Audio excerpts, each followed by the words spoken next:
Early in 2012, artist and poet Jefferson Bethke released the video, Why I Love Jesus But Hate Religion. 22 million hits later and counting, he's become a poster child for a new generation. Curious about God, but wary of traditional church. We'll talk to two members of this formidable club about the widening gulf between faith and church. We'll take to the streets and ask which you prefer, God or this cup of coffee. We'll dig deep into the state of church in the 21st century, including a chat with the co-author of Hemorrhaging Faith, as we ask, are we in need of an extreme church makeover? This is Context, the show that looks at life beyond the headlines.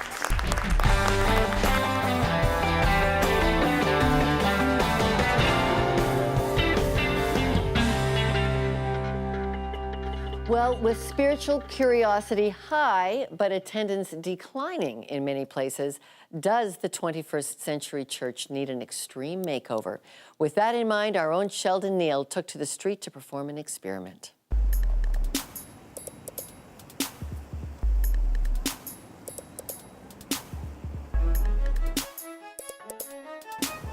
In this busy world that we live in, with so much vying for our attention, what would catch the eyes, minds, and hearts of mankind's affection? God or this cup of coffee to drink in? Well, first, what's your name? Ari. Ari, nice to meet you, man. Let me ask you the simple question. What's more attractive, God or this cup of coffee? That's a tough question, but to me, I'm going to have to say the cup of coffee. Let me ask you why. I just have a lot of bigger priorities in my life, and the last thing on my list is God right now. You know, I'm chasing success, happiness, love, and to me, I'd rather that cup of coffee right now in my life. That cup of coffee. Can I ask you why? Keeps me going, man. Simple question. What's more attractive, God or this cup of coffee? This cup of coffee. And let me ask you why. I don't believe in God. I'm going to go with God. Can I ask you why? Because with the way of thinking that I follow, God is everything, including this cup of coffee. Well, I would say the cup of coffee, but like if you actually look into a deeper meaning, God is more attractive. God or coffee? God or coffee? Oh, God or coffee? Which one?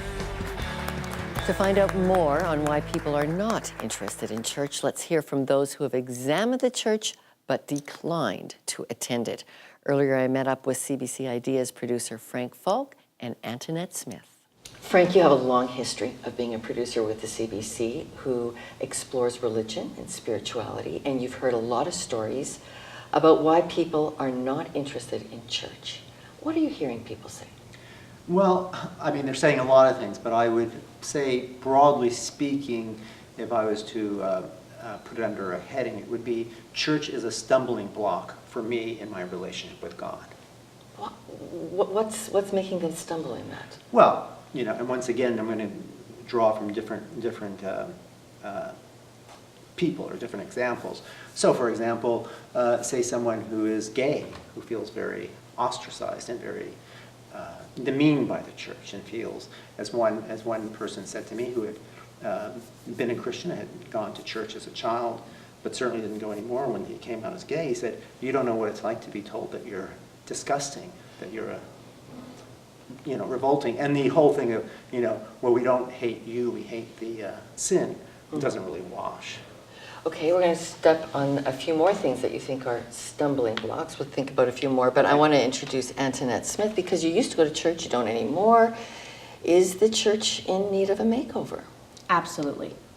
Absolutely, 110%. I think it does need a makeover. Because I'm a person, I grew up in the church, Pentecostal, born and raised. And it was about the time when I was a teenager that I just kind of lost that sort of connection. I didn't feel that it was giving me what I really needed. At a time when you're a teenager and adolescent, you want to feel like you're accepted and you belong. And sometimes the church doesn't make you feel like you belong. It's not inviting to young people. What turned you off? I felt like I was always being pointed at. Like there was always somebody on that pulpit telling me that all these things that I was feeling, all these things that I was going through, they were all wrong. And there was nobody there to pull it back in and say, you are okay. Like maybe this is how you should navigate those things. This is how you should go along this walk with God. There was more like finger pointing and telling me that everything I'm doing is wrong, and there was no one there to tell me that I was okay. Okay, that sounds like the stumbling block. You refer to. Which of course is a great irony, because if anything, the church should be a place of not judgment, but of savings.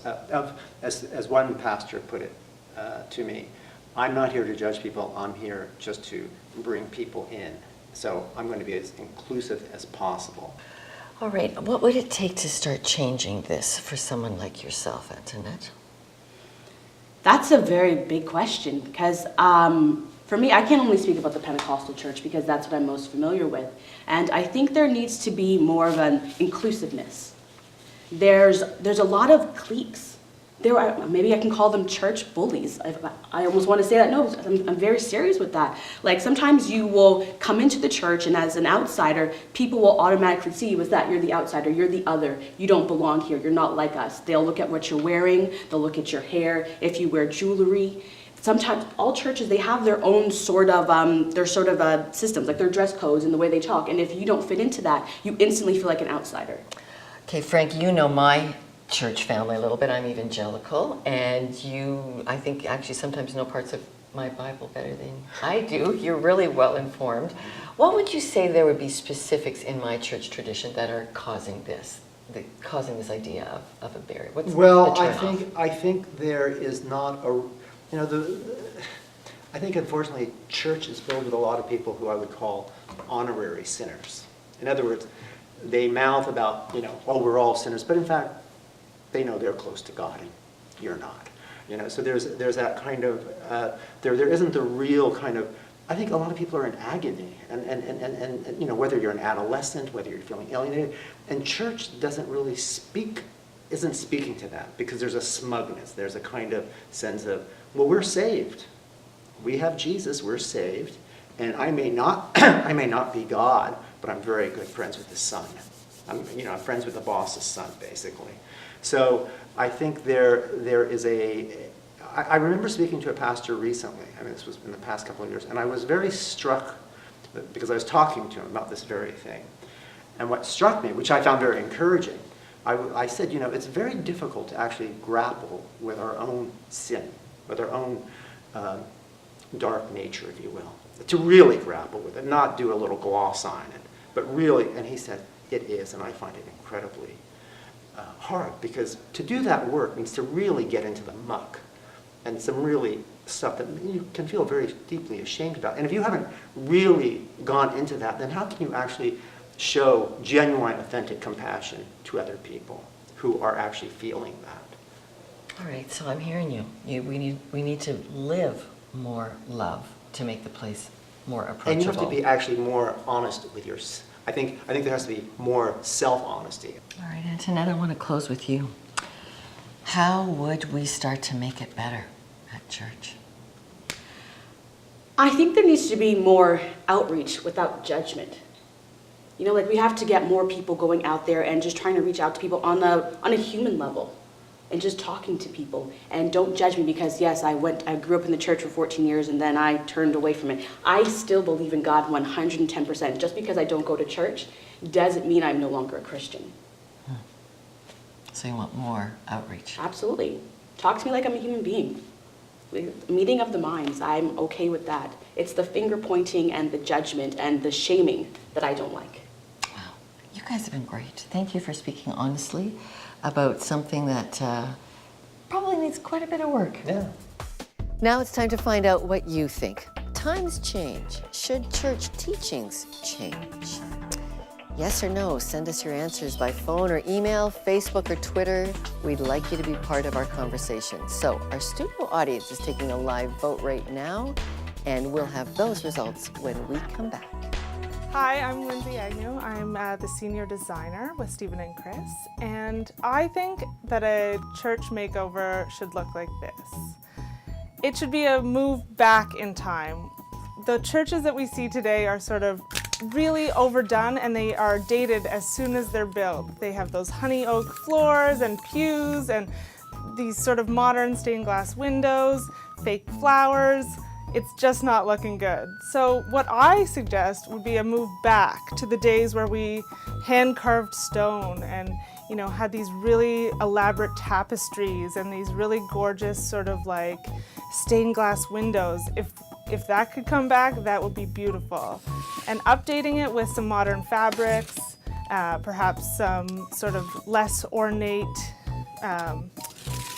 decor, then I think it would be a really great addition to modern churches. You know, you could add some really great modern features like, you know, an iPod docking station or, you know, speakers so that you can hear all the way at the back, but, you know, keep it really sort of traditional in these really sort of old stone, hand-hewn finishes, really well-worn benches, rustic woods. It'd be gorgeous.